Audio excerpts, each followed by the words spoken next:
नमस्कार दोस्तों, मैं हूं अनिल सिंह राठौर और आपका स्वागत है। हम इस स्पेशल एपिसोड के अंतर्गत करंट अफेयर्स प्लस स्ट्रैटेजी का अध्ययन करेंगे ताकि आपकी जो कंसेप्चुअल क्लैरिटी है वो एकदम से स्पष्ट हो सके। और इसके साथ ही हम करंट अफेयर्स जो आपको दे रहे हैं वो कॉम्पिटिटिव एग्जामिनेशन, चाहे वह यूपीएससी सिविल सर्विसेज हो या स्टेट लेवल की पीसीएस एग्जाम हो या फिर कोई भी वनडे एग्जाम हो, आपके लिए सामान्य रूप से इक्वली इंपॉर्टेंट रहेगी। बस अंतर इतना होता है कि वनडे एग्जाम में स्टैटिक जीके आपकी जो पूछी जाती है वो फैक्चुअल होती है और जो उच्च लेवल के एग्जामिनेशन है उनमें कंसेप्चुअल क्लैरिटी के साथ क्वेश्चन कंसेप्चुअल पूछे जाते हैं। तो पहला जो हमारा टॉपिक है वो कॉर्ड है। कॉर्ड का फुल फॉर्म है quadrilateral security dialogue. Quadrilateral security dialogue यानी कॉर्ड का मतलब होता है चार यानी 4। लेटरल का मतलब होता पक्ष यानी चार पक्षों की इसमें बात की जाएगी। पहली चीज सिक्योरिटी का मतलब है सुरक्षा से संबंधित है। डायलॉग का मतलब एक वार्तालाप है, बातचीत है। तो चार पक्षों के मध्य सुरक्षा या सामरिक स्ट्रेटेजिक पॉइंट पर होने वाली डायलॉग होने वाली बातचीत है क्वाड्रिलेटरल सिक्योरिटी डायलॉग। अब ये चार देश कौन से हैं इसे आप गंभीरतापूर्वक समझिए।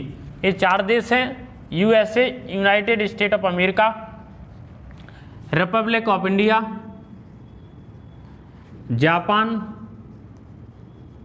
और ऑस्ट्रेलिया। क्वाड्रिलेटरल में ये चार महत्वपूर्ण देश शामिल हैं। इन चार देशों के माध्यम से हमने क्या निर्धारित किया है? हमने ये निर्धारित किया है कि अटलांटिक ओशन और पैसिफिक ओशन की सीमा को निर्धारित करने वाला यूएसए देश शामिल है। इसमें इंडियन ओशन को निर्धारित करने वाला भारत देश शामिल है और जापान, पैसिफिक ओशन को निर्धारित करने वाला जापान देश शामिल है। और पैसिफिक ओशन और इंडियन ओशन के मध्य में स्थित ऑस्ट्रेलिया महाद्वीप या ऑस्ट्रेलिया देश इसमें स्थित है। इसका उद्देश्य है कि इस रीजन में यानी इन दोनों को अगर मिलाकर देखेंगे पैसिफिक और इंडियन ओशन को, तो टर्म बनकर आएगा इंडो पैसिफिक यानी हिंद प्रशांत क्षेत्र। हिंद प्रशांत क्षेत्र में हिंद इसलिए क्योंकि भारत एकमात्र दुनिया का एक ऐसा देश है जिसके नाम पर किसी महासागर का नाम अर्थात हिंद महासागर रखा गया है। तो इंडो पैसिफिक रीजन में भारत का डोमिनेंस हो, Indo Pacific region Bharat oriented हो, जिसमें महत्वपूर्ण सुपर पावर यूएसए का योगदान रहेगी। ग्रेट पावर के रूप में यहाँ पर इंडिया रहेगा और Japan and Australia are emerging power of the world. This is denote the global world order of our country. तो ये भारत देश के वैश्विक जो सूत्र हैं उनको निर्धारित करेगा। ये सुरक्षा के मुद्दों पर स्ट्रैटेजिक पॉइंट पर बातचीत करेंगे ताकि सुरक्षा रीजन की यानी किस रीजन की, इंडो पैसिफिक रीजन की निर्धारित की जा सके। अब ये क्यों बनाया गया? ये बनाया गया चीन को काउंटर करने के लिए। जो ड्रैगन है वो सबको खा जाना चाहता है, उस ड्रैगन को रोकने के लिए हमने ये सिक्योरिटी डायलॉग तैयार किया है। अभी इसकी बैठक नरेंद्र मोदी के सहयोग से आयोजित की गई थी अमेरिका में, जिसमें इन चारों देशों के राष्ट्राध्यक्षों ने भाग लिया। तो ये पहली मीटिंग हुई अमेरिका में, ये पहली मीटिंग थी। अब आप समझिए कि इसका महत्व क्या है। इसको महत्व को समझने के लिए आपको चीन की स्ट्रैटेजी को समझना पड़ेगा कि चीन की स्ट्रैटेजी क्या है। ये रहा आपका चाइना, और चाइना ने इस क्षेत्र को दबा लिया। ये तिब्बत, इस तिब्बत रीजन को, तिब्बतियन रीजन को चीन ने कब्जा कर लिया। इसके बाद दलाई लामा भाग के आए हिमाचल प्रदेश, वहाँ के धर्मशाला में रह रहे, वहाँ पर उन्होंने शरण ले रखी है। तो उसने हिमाचल प्रदेश में दलाई लामा रह रहे और तिब्बत रीजन पर कब्जा कर लिया। तो तिब्बत के धर्मगुरु माने जाते हैं दलाई लामा, जो भगवान बौद्ध से संबंधित हैं।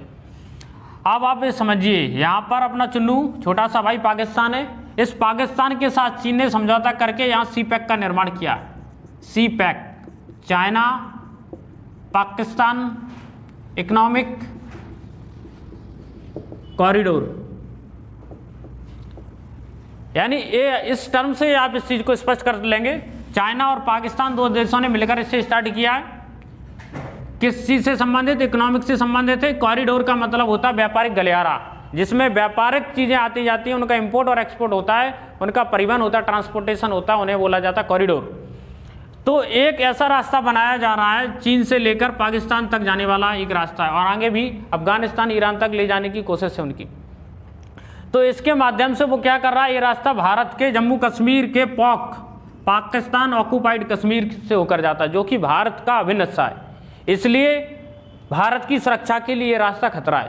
तो ऊपर से यानी हिमालय और नॉर्थ वेस्ट फ्रंटियर स्टेट की तरफ से चीन ने हमें घेरने के लिए सी पैक नामक रूट बनाया है। एक सड़क है जिसका निर्माण चाइना कर रहा है पाकिस्तान की मदद से, क्योंकि ये भारत के विवादित क्षेत्र पाकिस्तान अधिकृत कश्मीर से होकर जाती है।